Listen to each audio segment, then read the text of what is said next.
We back. We back again. Oh, We so back. We back. Okay. We back. Okay. Let's get the mass choir in the background then. Hallelujah.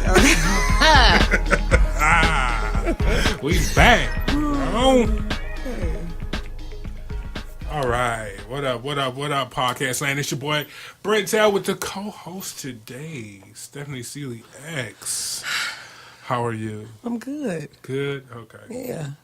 Well, that's awesome. How have you been this week? How was your week? I had a great week. A lot of different thoughts this week. I'm happy we got snow. I know people. I know you're gonna be like, oh, well, why? Mm-hmm. No. It was just completely unnatural for us to have 50-degree weather in January. January. Yeah. What was that? So we gonna have snow in April? That's what I'm thinking. I'm hoping not, but you know, that's like what we it's have a looking real like. long winter. Like May gonna be still snow on the ground. I hope not. I know. It's just Because like we had no snow all year yet. Like one day, and then it was. I mean, how much 50. snow was it in December? It really wasn't a lot of snow in December. I don't even remember any snow. Yeah. But, what? Oh, a lot of just random stuff. Round table. Yes. Round table. I want to plan. Well, we've been talking about a round table that we're going to have here soon. Yes. There's just certain issues that needs to be addressed.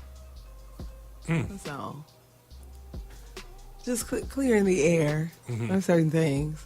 Just hearing people raw, you know what I'm saying, their experience with one another in this town, with this culture, the culture in this town. So I'm excited because I want to hear it. Because, you know, my experience has always been just different because I'm from a big city. So, yeah. Well, that's cool. Yeah. I can't wait to see how you. I'm gonna be good. I can't wait. I'm gonna be good.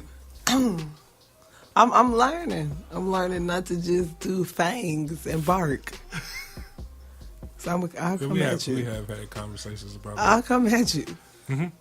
Yeah. Talking about being productive in your effective communication. Yes. Effective communication. Okay. Thought of the week. It's needed in 2019. Oh, effective communication? Yes, it does. Most definitely. Yeah. Thought of the week. I simplified it by saying it was something on my behalf. Are we, as a people, being responsible with our energy? And it was a thought that I had because I was like on my job and I walked into this coffee shop and it was like white people everywhere, right? When I say as a people, I mean black people. So I walked in this coffee shop. It was mostly white, well, all white people actually. And I'm just sitting there, you know, surveying and everything, and I'm like catching bits and pieces of conversation. And I'm thinking like, man, they're not even worried about black people. Like they ain't talking about like, you know, anything as far as like struggle or anything like that. They're talking about like, you know, I'm buying this boat. You know what I'm saying? This vacation in June. You know what I'm saying? I got to pick my daughter up today. Like I'm listening to all this type of stuff. So like, I was thinking like, now if this was the reverse and I walked into a black coffee shop, you know what I'm saying? The majority, the patrons in the coffee shop was black. The conversation would be totally different. Meaning like we talk about, well, most of us, some of us, we talk about, you know, oppression, getting up out of oppression, noticing situations that have racism in it.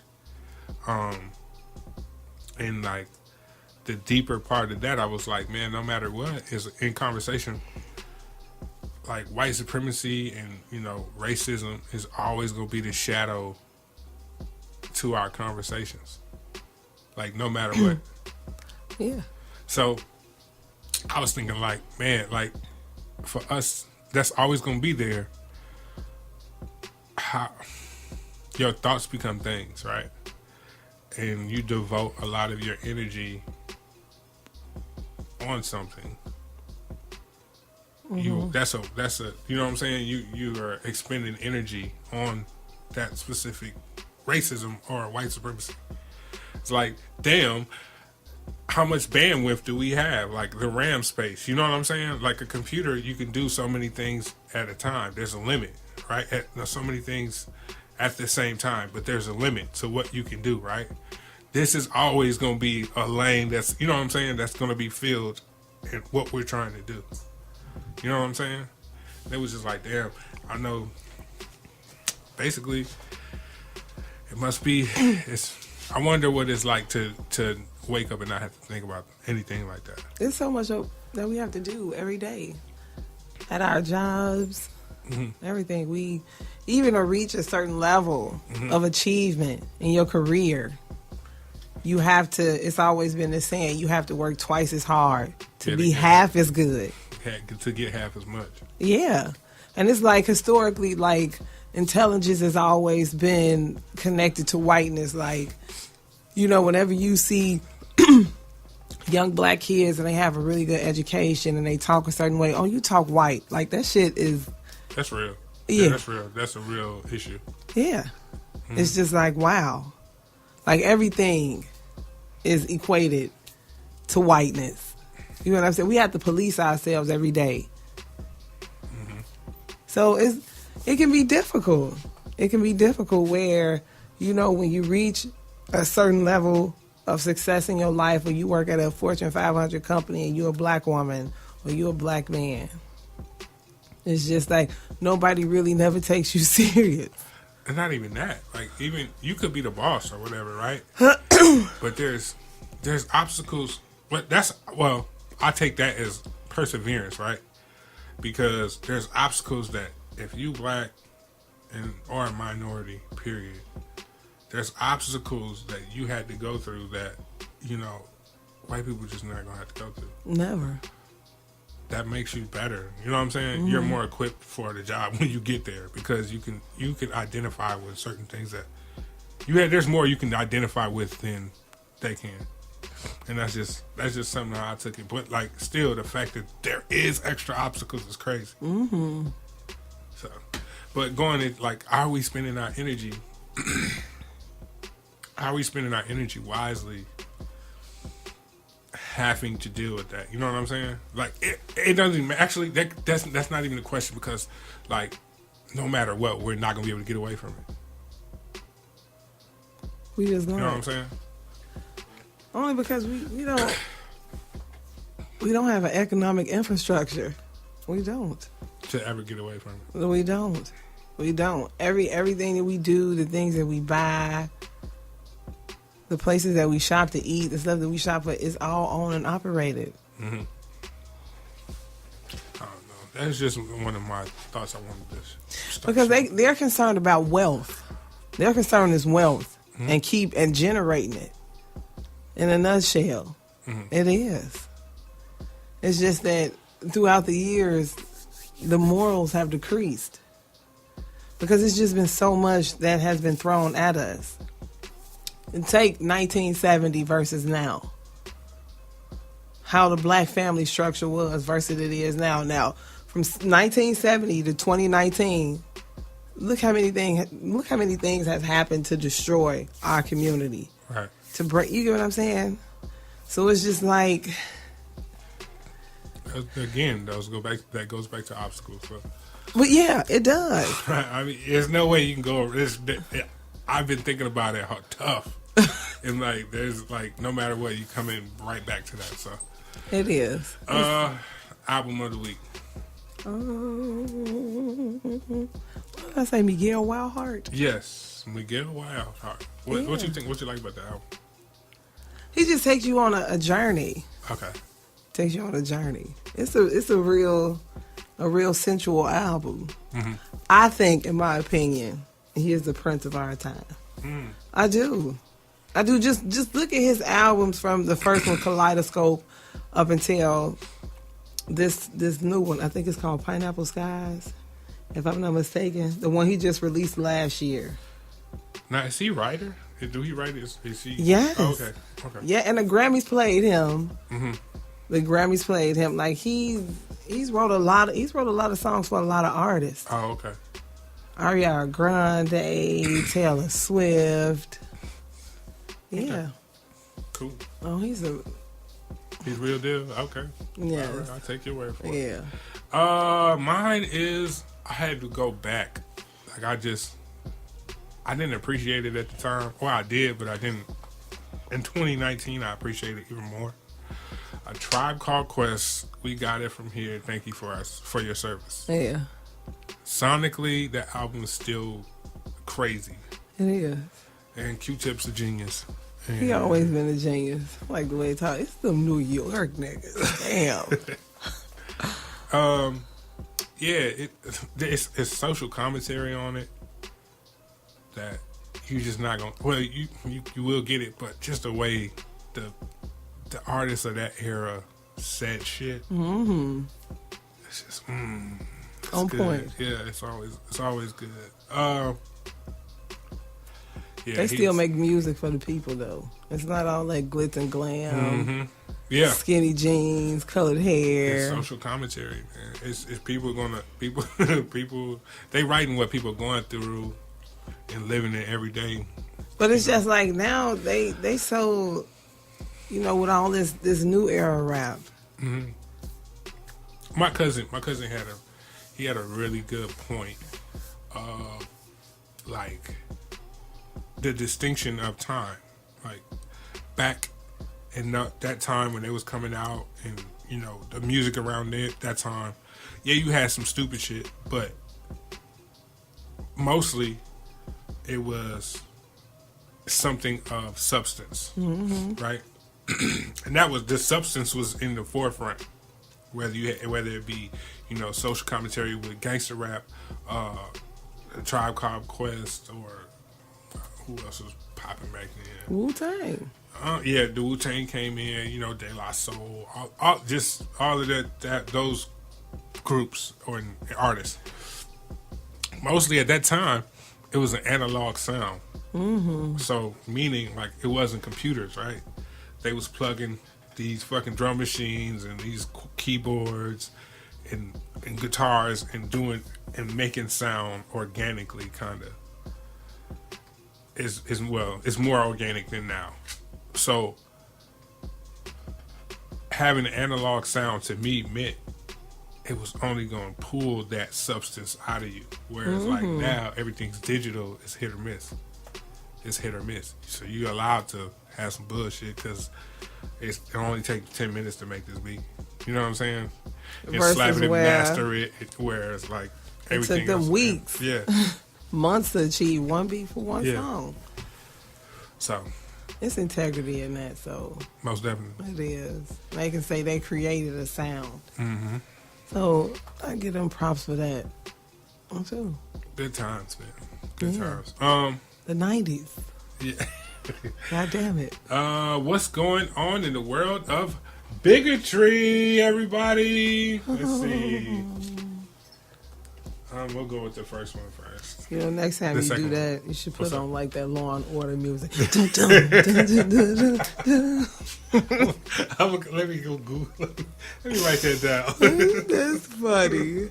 I don't think that's funny. Oh man. Let's see.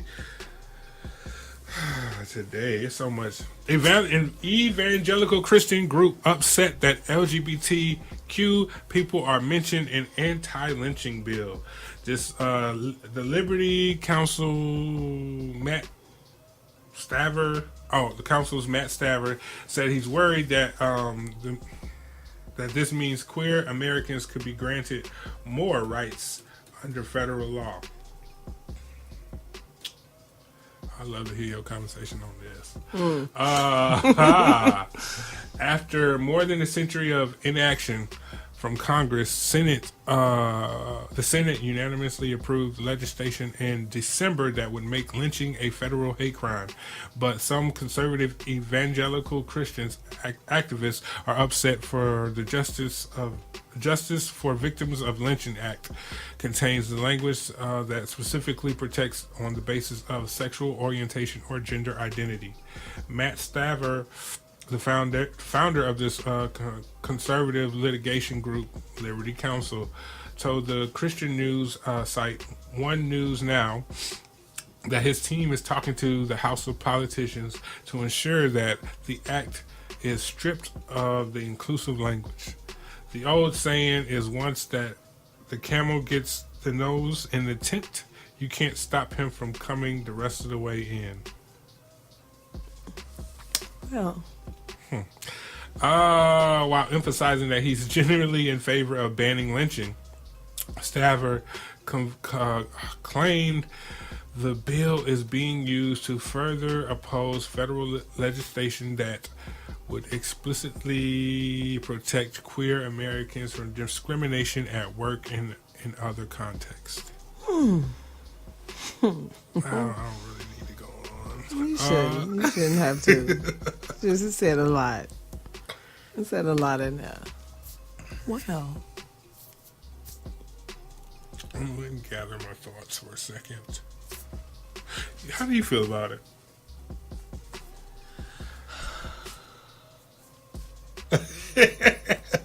Oh man, let me say this real quick. That's a lot. So, shall I jump in? You should. You just Okay. should. I'm I'm shell shocked too right now. The fact that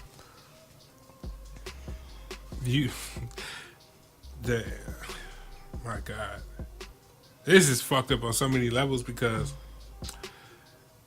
I want to know if he doesn't want white people included in that, because, or does he realize that there are black gays? You know what I'm saying? Or, minority period. You know what I'm saying? Yeah, but This the vitriol. Like, I'm just thinking, like, so you're going to go to the House of Politicians to fight this. yeah. Like, you got people behind you. That's what I'm saying. I don't know. This shit got me. I got a headache right now. Like, Yeah. just thinking about the fact that you think it's okay. It's not okay to include LGBTQ community in this bill. Hate is hate, right? So you're saying that you wanted it to be an out for anyone to lynch the LGBTQ. Ooh, that's it. That's an out. That's an out because, say, like the Ku Klux Klan hang somebody, right? Mm-hmm. Oh, he was LGBTQ. It wasn't just because he was black. That's not a hate crime. I just think I don't know. Maybe it's just me. It's just that certain laws that have been rolling and put into play. Like, who does that affect first? I just want to know that. I do. I want to know that. Like, well, like elaborate. Just like Betsy DuBois, she made that Okay. whole thing. Like, who was that affecting? Who did you first? have in mind when you wanted to do that? You That's feel what you me? mean? Okay. Yes. All right. Like, that goes back to even saying, like now y'all really don't think we humans, though. Y'all really don't think we humans. It's just that now they have gotten smarter. I honestly believe, in my opinion, they've gotten smarter with their treachery. Like, we're not going to say we're going to kill you because you're black. We're going to say because you've done this and you're this way and this is your lifestyle. Now we have a real reason to take you out. We're going to say it was a stand your ground law. Yeah. The stand your ground rule. Yeah. Mm-hmm. Stop and frisk. Yeah. Mm-hmm. Yeah. Just. And then you wonder why there's disproportionate rates of, racial compositions of incarceration rate. Yeah. You know what I'm saying? Because you got all these fucked up laws, and you're over policing in certain areas, black areas. Let's keep it 100. Black and brown areas, to where they the ones that populate the jails. It's just like, you know, I want to say this, like, even when you said over policing, like, right before I left Chicago, it's like Chicago Police Department, them niggas was on bikes. They was on Huffies. Okay? Patrolling the streets, though. And they would do a walk patrol. It'd be like 6 of them. Or they'll be on, what you call them things? I don't forget what you call them. Where you in it and then you can drive in it, like what security cops have. Like a moped? Yeah, kind of like a moped. Hell no. Up and like down a moped scooter, motor scooter? Yes. Wow. Yes. And then they'd be like, well, crime is down. Yeah, so it's just like... No, they didn't say crime is down. They said the murder rate is down. Yeah. That's what they said.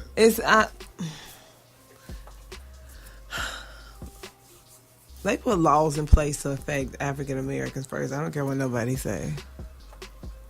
Because, like, you have to... And then there's plausible deniability in that. And then demographically... Well, that's just your perspective, ma'am. Then demographically, you also have to understand that, you know, our race, like, even people of color, like Hispanics, like, their race is Jesus. It's a lot of them. It's a lot of them.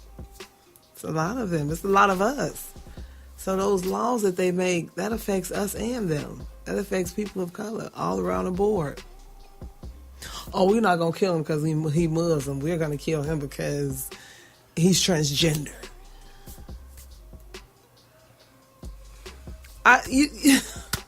But we really killing him because he's Muslim. And we don't like Muslims. You know what I'm saying? It's just like, goddamn. That's our bigotry. Yeah.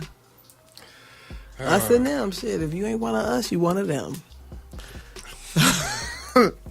That's that us and them complex. I've always thought that shit. If you ain't one of us, if you ain't a person of color, what you did one you of say them. about? You said white people. There's 2 different type of white people. Oh, I'm sorry. There's yeah. Yeah. There's white people and people who happen to be white. Yeah. And you know, white people also the white people, not the people who happen to be white, but the white people always want to bring their ego and their personal experience with certain people in certain circles and try to make a real standing point on what they saying. And you sound dumb as hell, but you sound dumb. You sound dumb. Like you done traveled all over the world and seen many different races. You haven't. You've been in one place your whole entire... I'm not going to even go into it. It's just that people... Yeah. I tend to just leave certain subjects alone. Right? I do. I am. Bigotry is real shit. It don't matter where you go. God damn. Oh my goodness. They coming to get you. Furthermore, Cyntoia Brown, she got granted clemency, which her release will be August 7th, 2019, after serving 15 years in prison.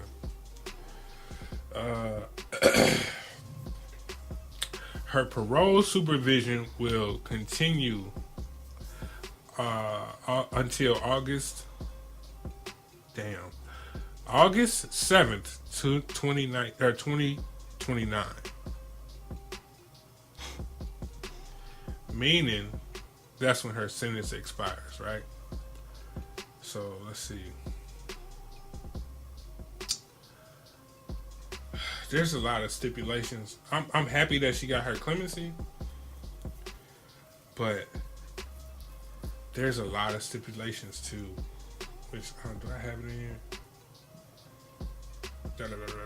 Parole conditions will require her not to violate any state laws or federal laws following requirements issued in this release to... Okay, hold on. I'm sorry, y'all. I often drift. Her conditions, she has to have employment. She's supposed to be I guess because she's in school, she's going to finish college. Oh, that's good. And she has to do counseling and community engagement, which you cannot be late to any of those engagements. Anything. She can't so much as have like a traffic ticket. Are they gonna snatch her and bring her right back? So what that says to me, like, now you really didn't want it. You got pressured into letting her out. Yeah, but because of the national coverage that she got. Yeah, and once you snatch her out of there, she gets in trouble for some minor infraction that's nowhere as egregious as the original crime was said to be. You gonna throw her in there for the rest of her life. Which, if you grant her clemency, that means you acknowledge that. I mean, she was a victim. That was the difference between when she got locked up and now. They didn't have the language to say. They said that she was a prostitute, not a sex trafficking victim. That was the difference between now and then. It's like if if that case was now, it would have got thrown out. So, yeah, that's what I'm worried about with that. Like, that's what her plan is. But their plan is. But in so many words, they said, "Nah, we gonna let you free, but we gonna keep these chains on, though." Mm-hmm. Yeah. You're gonna be out in the world, but you're gonna have these chains on. Yeah. In which that's. Then she got fees, and when you get out, you got all them fees that you gotta pay. Mm-hmm. This is like, so I'm in jail, so when I get out, so now I still got to pay y'all motherfuckers? Mm-hmm. Oh, it had interest on it? What? Yeah. For me defending myself? I just think they did that because it was like we were having that conversation and I was telling you, because it was so much coverage and so much going on with the whole R. Kelly situation. This just was like a breath of fresh air. But then when motherfuckers started reading all them stipulations on her, like, she free, but she ain't free. That's crazy. It's like, just say if she just have like a minor disagreement with somebody at a coffee shop or at a hotel. Or she's barbecuing at a park. Yeah, or she's swimming in a pool. Or selling Girl Scout cookies with her niece. Yeah, or trying to go in her apartment. Yeah. So it's a lot to worry about. And they just, I'm calling the police. Or, if she got too many coupons at Family Dollar. It's just... Shall we keep going? Yeah, shall we? Because we can do this all night. That's the sad part. We can. Like the Energizer Bunny. That's ridiculous. Yeah, that's something that I was worried about with her, man. I really hope she able to, Oh, and another thing, another angle that I wanted to speak on this about, I hope that everybody that was caping and they had their feet on the street, on the pavement, advocating for this young woman, do not leave her out in the cold when she's out, because she's gonna still need your support. She's still gonna need that same national coverage. Well, I don't know as far as like exposure. She famous now. Just let her live, but don't leave her out there in the cold, because she's gonna need help. She's gonna need, connections to maintain all them motherfuckers who's on Twitter tweeting it. All them people who got them verified on their Twitter and Instagram. Y'all need to be reaching out to her. They need to be reaching out to her. Well, what do you need? You need to setting her up with an apartment, trying to get her a car, trying to get her a stable and sustainable lifestyle for her. You know what I'm saying? Up until, that whole parole date is over. So many people made so many videos and tweets about her, like she was trending. So now that she's out, the black community needs to be there for her. They do. Yeah. They need to be like, this is what you went through. We understand. We support you, sis. Yeah. Yeah, and that's another motherfucking word about that word, sis. Sis. Yeah. Don't say it if you don't mean it. Don't say it if I can't call you and be like, look, sis, my car fucked up. You know what I'm saying? You got 2 cars. Can I borrow your car? for a week, to my kind of shop. Oh, no, you get what I'm saying? Motherfuckers will do that. When you say sis, mean that shit. Mm-hmm. Mean it. Yes, ma'am. Speaking of the incarceration system, and there's something good that came out of it. There's a podcast that I got hip to. Mm-hmm. It's called The Ear Hustle, and they're just basically a podcast that's produced from San Quentin Prison in California. Mm. And there's a guy, his name's Earlonne Woods. He's been in there he's sentenced to 30 years. He's been in for 21. He's a co-host, and his other co-host is a woman. Her name's Nigel Poor. She volunteers at the prison, right? So they have this podcast, and they go through and they interview inmates, and they talk about prison life and like things that they go through, like emotional, like everything. It's really dope. It's a really dope podcast. And Earlonne Woods just got out of jail in December. He was released. He got released on November 30th, and then they just did their first podcast December 12th, from when he was like being free on the other side of the wall. So I'm like, I really like it. It's like they started in 2017, and like I've been binge listening. It's really good. It's a really dope podcast, and niggas gonna be creative. Yeah, podcast is it's the new thing. Mm-hmm. It is. People got all type of podcasts. They do tell sexual erotic stories. This is one that I'm listening to. I'm talking to you, Bronzeville. We're ready for you to come back out. They will. Give them time. We got to get real creative. Yeah. If you get a chance, listen to the podcast. I will. Ear Hustle. Hey! Should you? I don't know. Should you? I don't know. Should you?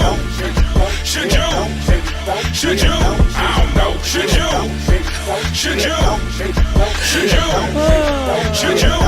don't know. Yeah. Millie Rock quote. Hey.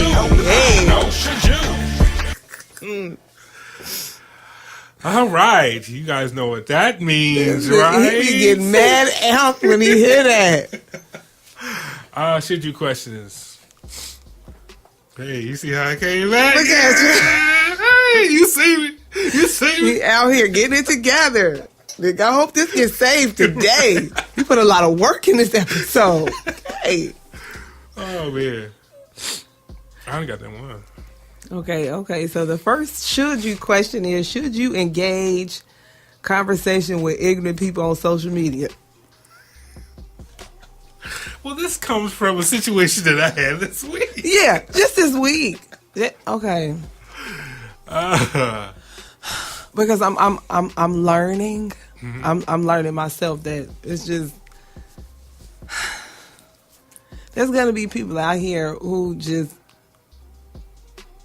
respond and who speak on things on a more emotional and egotistical level than they ever will a very logical and practical level. Mm-hmm. And maybe even a humanity level. Okay. They just won't. So, should you engage? I personally engage. I personally engage only because, like, at the end of the day, I just don't think people are ignorant. I just think people are miseducated and misinformed. Mm-hmm. And then after you get educated and misinformed, then, motherfucker, that's on you. Like, I've explained this to you, but I think I engage. I engage simply for the mere fact because people make everything these days in 2019 very personal, and even years before, they make everything very personal. People will have whole fallouts. Like, let's just go back to the whole, R. Kelly situation. Like, people were really blocking their friends they've been friends with for years. Mm-hmm. Having whole spats about, this whole situation with that, and I'm just saying, wow. Mm-hmm. Like, how long have you been feeling this way? So I engage only because I engage. Because I'm just fascinated with the makeup of some people's minds and just the way they think. Niggas be out here real life ignorant. It's just my That's your answer. Mine is it's a little bit different. Like I ain't about all right. Look, I don't get upset. I don't get upset when people post things, and I say to myself like, baby, did you go to school? But yeah, I do that. And either or, like if you post it, it depends on how flagrant it is. Like if it's super duper flagrant, and I know like, all right. Even if I put the work in to like educate a motherfucker, and I know they still gonna like, they're gonna go back to what they said originally, knowing that all the facts are laid out, everything is, you know what I'm saying? I just gave you a dissertation on why what you said was fucked up. Then I'm not gonna bother even doing any of that. I'm just you got it, bro. And then sometimes like if a motherfucker come on, you know, something that I said. There's a different ball game. You know what I'm saying? Either I like to do this thing where I give you the rope. Okay. And I let you, you hang yourself. I get it. And a lot of times, because I know, you know, people that follow me at Bren'Tel or anything, they got some type of wits about them. Because that's why you come to my timeline anyway, right? That or motherfuckers want to be nosy, but continue. Yeah, okay, yeah, you're right. I try to give them the benefit of the doubt. So I know they gonna chef you up if I don't. So a lot of times I just let everybody else do it. They gonna say they gonna spend the energy to do it. I'm not, and you gonna get this education though. It may not be for me, but I just let everybody else do it because this week, for instance, the guy, he said, this white guy, basically, me personally, I don't believe systematic racism exists. And then went back and forth. I'm like, all right, that's what you believe. That's what you believe. I just will deal with you accordingly. Block, boom. You know what I'm saying? Didn't block him, but that's where this was headed. Okay. He replies, well, I just challenge you to show me where this is. So what you want me to do is go do this work. I will go grab coded law and bring it to you, in which there's a fucking reason it's worded the way it is, because there's plausible deniability, you fucking jerk. You know what I'm saying? So I'm not going to do that and you just be able to wiggle out like, no, that's really not what that is. That's not what that is. That's no. I bring you coded law and then you could just still turn around and be willfully ignorant. I'm not going to waste my time to do that because that's how petty I am. Yeah, but that goes back to the thought of the day. What are you putting your energy into? Exactly. But that's why I say I engage in that. You see, I have a different level of temperament than you may have because I really want to know how ignorant you are. I want to know. I want to know who I'm following, who I'm liking pics. Like, I want to know. And then what I'm going to do, I'm going to let you say what you need to say. I'm going to say what I need to say. And we just going nicely part ways. I had to learn that. I had to learn not getting upset because I put so much energy into educating motherfuckers because I've had to educate myself. This is one thing I learned about white people. They don't want to educate themselves on anything that does not involve them directly. They're never going to want to do that. For the most part. You get that white people, not the people who happen to be white. Let's be clear. Yeah. And that's just what that's about. If it does not affect them, like I heard this quote, if it don't concern me, I don't concern myself with it. So if it don't concern you directly, that's a privilege. At you the same feel me? time, that's a privilege when we're talking about oppression and systematic racism. Yeah, it doesn't affect you, and you're not gonna see it. Your eyes won't be open to it. But like we as black people, we have to do all of that though, because it's a matter of survival for us. Exactly. To know that. Yeah, the stakes are higher for us. It is. Okay. It is. So it's just like on social media, you got these keyboard gangsters who want to say whatever they want to say. Everything is from a safe place. Yeah.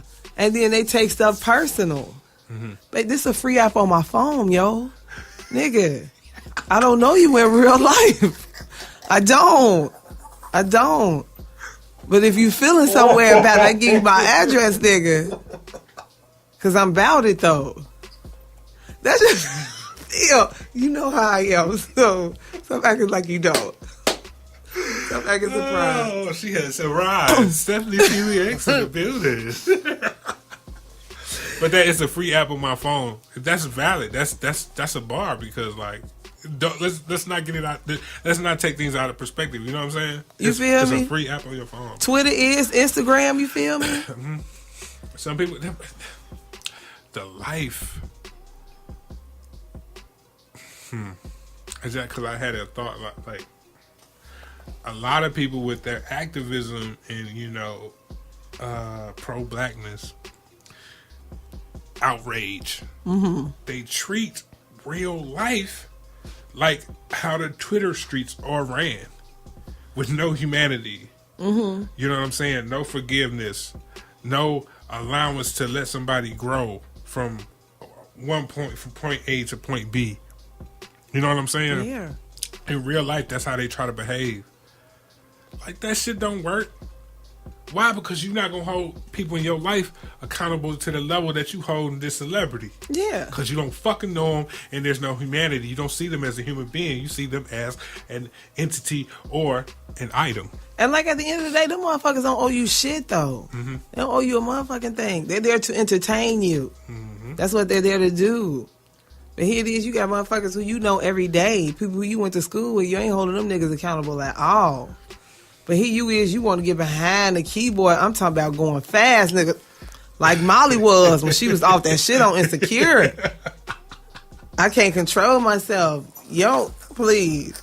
You will misspell words, punctuations, and everything trying to get your point across. There's just too much energy put into that. If you going to do anything, be proactive in real life.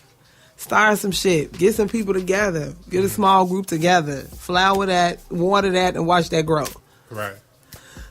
But yeah, I engaged because I just got to know how ignorant you is. I just got to know that. I must know. I must know. I want to know what level of fixed mindset you dealing with. You ain't got no growth mindset when you ignorant about certain shit. It's just like you can't be oblivious your whole life. But see, that's another thing that comes from when we don't have leadership.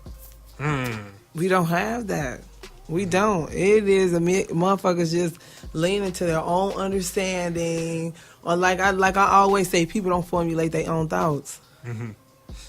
They formulate talking points based off what they seen what other people do, or what other people talk about. And them motherfuckers formulating their own thoughts. You just so took back by that, like, wow, I'm gonna make this a whole conversation starter. Right. Like, you're not even an expert in your subject matter. What are you doing with yourself, my nigga? What are you doing with yourself? Like, I'm not gonna do that. I'm just not. I be wanting, and particularly black people, I always do that. Cause it's like my algorithm, my stuff on my timeline, this is mostly niggas. It is. It's just like when I get here, it's still niggas. It's still niggas. It's still niggas. It is. It's a couple of white people, but it's still niggas. So it's just like when I post certain stuff just with direct intent, and they comment and they be offended, like, baby, this my algorithm. And then put up the peace out emoji because I forgot we were friends. I forgot we were friends. It's not to offend you. And it just bothers me that, you know, when you really want to show pride, and even when you post things on Facebook or Instagram, and you want to show that pride, you know, people, motherfuckers, you still got that motherfucker get a fit. Well, why didn't you include everybody? I didn't say everybody. I see the I see the post where the dude, he was like, I love to see young black people, you know, accomplish things. Then there was a white girl that said, why not all people? He said, I said black. I said what I said. I said what I said. And I meant it. Where, again, if it don't include you, it has to be as a threat. That mentality, I mean, that shit, that take the fun out of a lot of black shit. You know what I'm saying? Where you gotta explain. Well, no, I meant da da da da da. You know what I'm saying? So now I have to go back and correct what I just said. I'm not correcting it. I will explain to you in the comment in another thread, or no, you're not still in the joy of this particular situation. And even you get an inbox, and I can explain to you. You got my number, right? Okay, you got my number. Yeah. Okay, then. You want to talk about it some more? You want to meet up at a coffee shop? We can talk. I see you at the work, Greg. You know what I'm saying? You feel me? Y'all just I engage because I be wanting to know. It's just particularly black people, black men, black women. It's just like being here. I see it a little bit more. Mm-hmm. I see the post a little bit more of the stuff that people post. So it's just like, wow. Next question. Okay, yeah. We at 45. Okay, yeah. Oh, wow. Yes, because I'm not ready for it. I don't know this one. Let's go. Yes. Hey. Should I play the theme music again? No, nigga. Hey. Bow, bow, bow. Okay, go ahead. Let me get my Waka Flocka a little bit. I'm not going to let you get it in. Okay, go.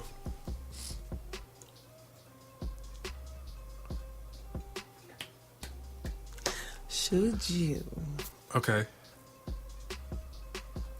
Should you allow your spouse? Ooh. Should you allow your spouse to go on a singles weekend or a singles retreat? Is it an open marriage?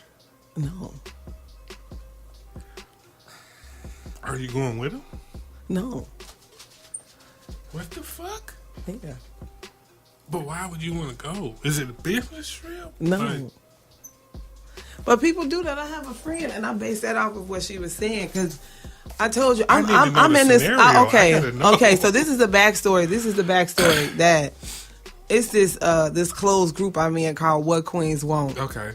And she proposed this question. She was like, "Well, I've been married for 5 years, and out of all my friends, I'm the only one that's married. Everybody else is single. Mm-hmm. So they going on this singles retreat. Oh, she want to be with her friends. Yes. Oh.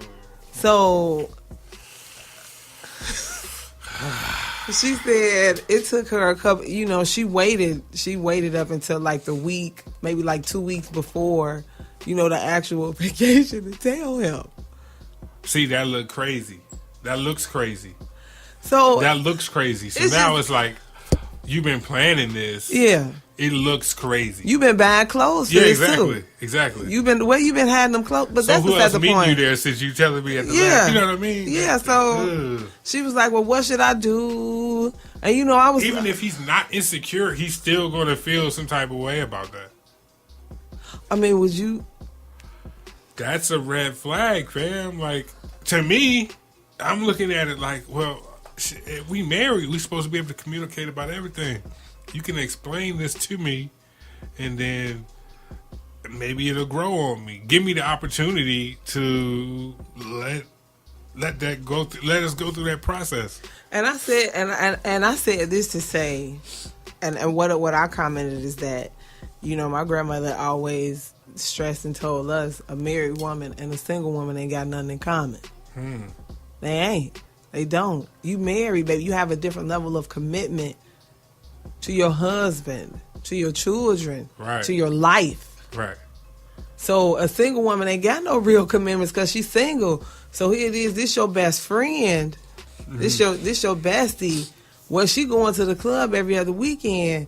Baby, you doing your son's science project. You know what I'm saying? Like that. How does that correlate? Or you planning family vacations. Yeah. Like y'all can be friends, but you can't be besties. Like you can't do that. Ain't no calling me at no 3:00 in the morning and my husband laying in the bed and here you is stranded because you done met this random ass nigga. You know, it's just, and I'm giving them scenarios to her. Like, no, you can't do that. I'm not the expert on marriage, but right. You can't be doing stupid shit like that. That's what I said. You can't be doing stupid shit like that now. You want to be married? You want to stay married? I mean, it's hard enough for black women to get married about a man anyway, let alone a black man. So, I don't know. That's a lot. That's a lot. She asking the most of this nigga. You know what I'm saying? The most. Like, him to be the bigger person.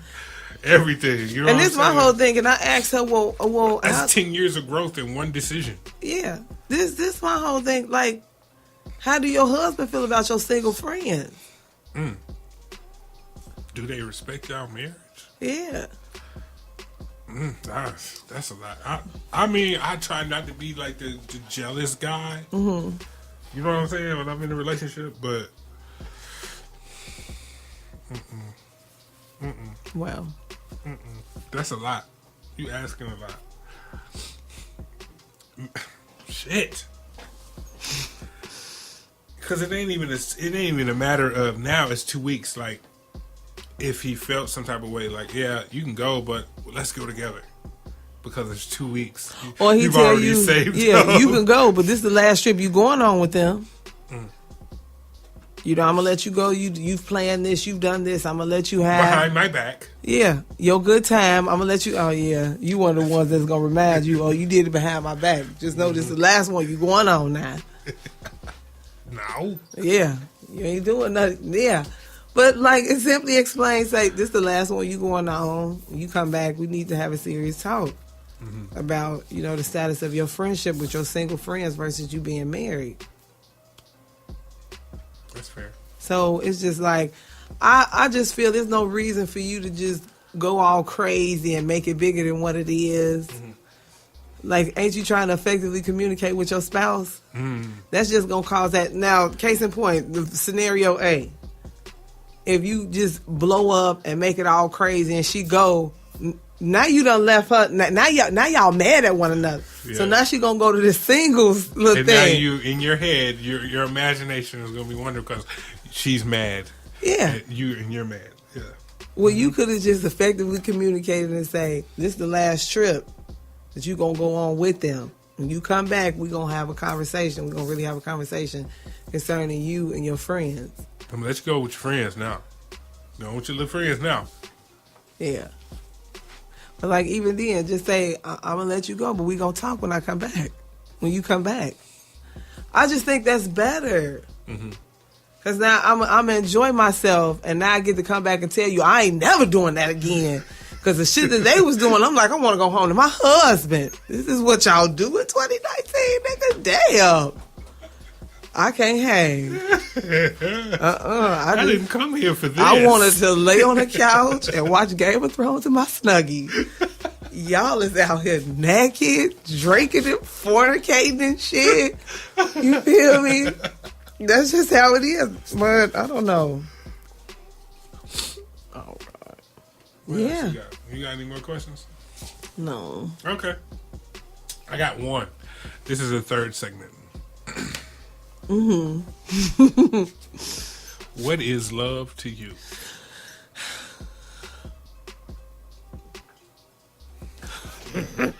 Folds hands.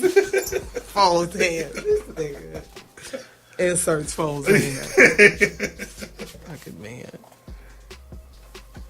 But what is it to me? Understanding, communication, sacrifice, commitment. it's the highest commandment to me. You know what I'm saying? To me, it is.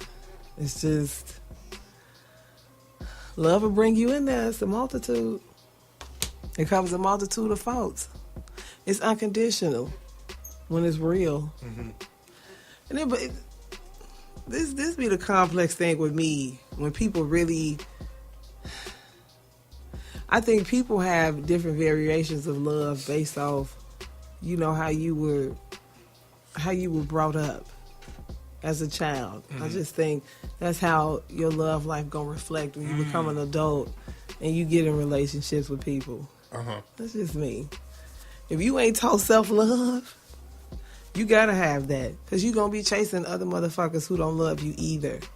You cannot give what you do not have. Mm-hmm. That's just, come on now. Where's the science in you getting with somebody? Oh, I'm in love. He loves. Well, what about you loving yourself? I just think once you love yourself, that activates something in you.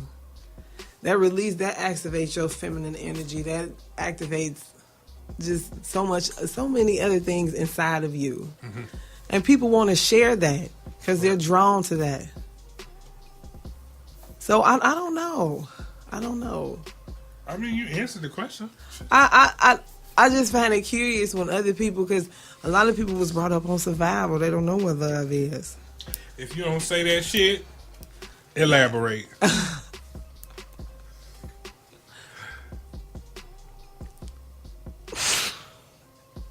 It just be a lot going on in my head because I think a lot. I have to. Because we had that conversation. Yeah, go ahead and bring that in. I just think traditionally, even I'm gonna say with black people because I'm black, so I can't experience nothing else but that. But even when you narrow it down, like if you were raised in the church, they don't. It's not the self-love ain't been. It's not taught. It's not taught. Mm-hmm. It's taught to you to love someone else before yourself. Mm-hmm. That's another thing. So that really ain't that really was never taught. And it's just like you a black person, you a black man in America, you a black woman in America. Mm-hmm. Like, you're not supposed to do this, you're not supposed to do that. Your number one thing is to survive, and that's it. Mm-hmm. Don't worry about nothing else. Worry about going to work and coming home. Worry about going to school and coming back. You get what I'm saying? It's just, I don't know. So, survival. Okay, what's the difference between somebody who's been in that situation of survival where somebody else who is straight? You know what I'm saying? As far as the love, Who's been raised? When you've been Exhibit A and Exhibit B. You know what I'm saying? What's the difference? I think you see things in a completely different way. I think you have more humanity, more compassion, more empathy, more sympathy. When you've been raised, you have more adoration for yourself. You have more confidence in yourself, as well as somebody who's been simply raised and surrounded by so many things that are not. It ain't been love. It ain't been genuine. Mm-hmm. So you have to create this complex in your mind to survive in these environments. Mm-hmm. Basis where when you're in a loving environment, that's what that is. It's a loving environment. They teach you to do this. They teach you to navigate through life a whole lot better than somebody who's been purely raised on survival. Right. It's just sad when you think about it. Because then they grow up and then you repeat the cycle with your kids. If you have children, or you repeat that cycle in relationships that you're in with other people. Right. You know what I'm saying? It's fucked up. It's just fucked up. Then, when you born with survival, that's rejection. Mm-hmm. It's rejection. Mm-hmm. You got rejection issues. You probably got mommy issues, abandonment issues, father issues. You know what I'm saying? You've been raised to just learn as you go. And you know what? People experiences and how they feel about things and people is just one collective thought of all your experiences in life. every situation you've been in, you know what I'm saying? Every lesson that has been taught to you, if you've been dealt the raw deal in life, that's how you gonna look at the world. That's how you gonna view people. Right. So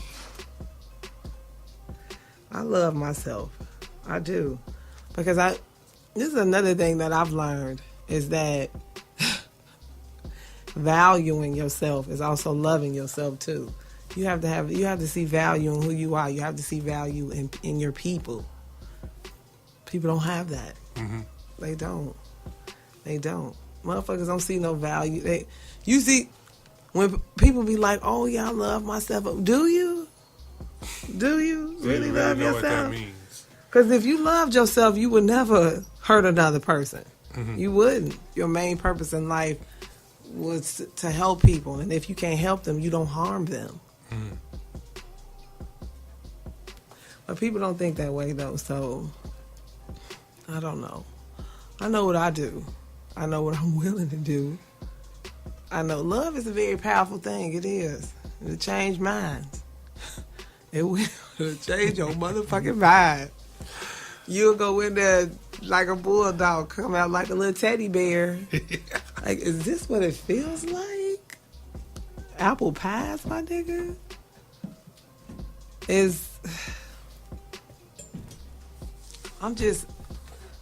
I'm very spiritual. I just think all that's connected too.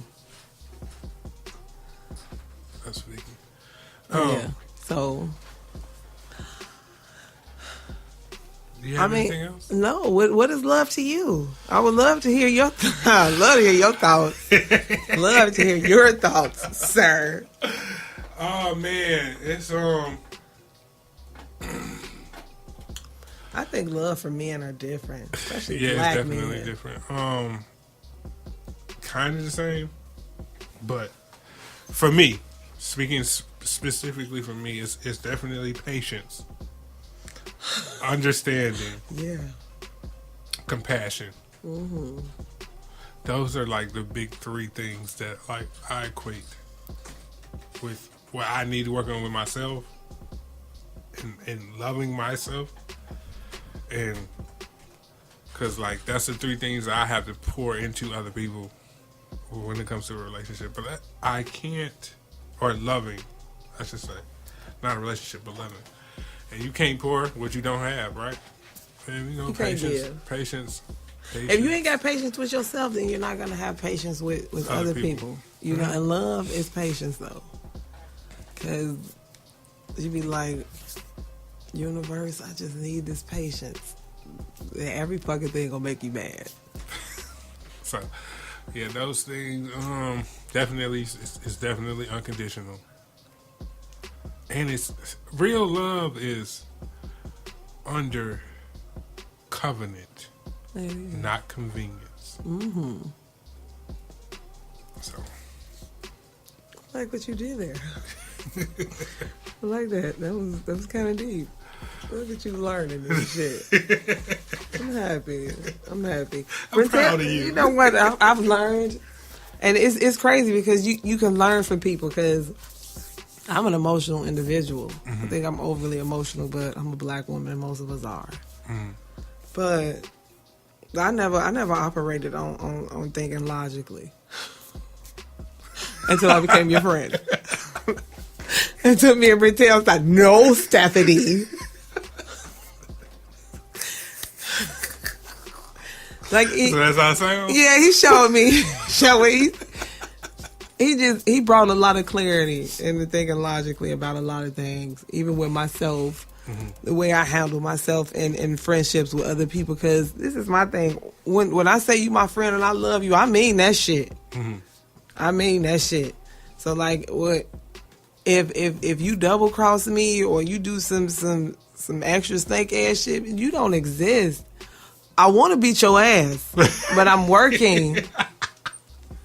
I'm working on being a better Stephanie. Because that shit is hard. That's hard working on yourself because you have to unlearn so much and learn things that best fit you, that's best for you, that helps you navigate through your journey in life. It does, because here it is. It's valleys and then it's mountains. You know what I'm saying?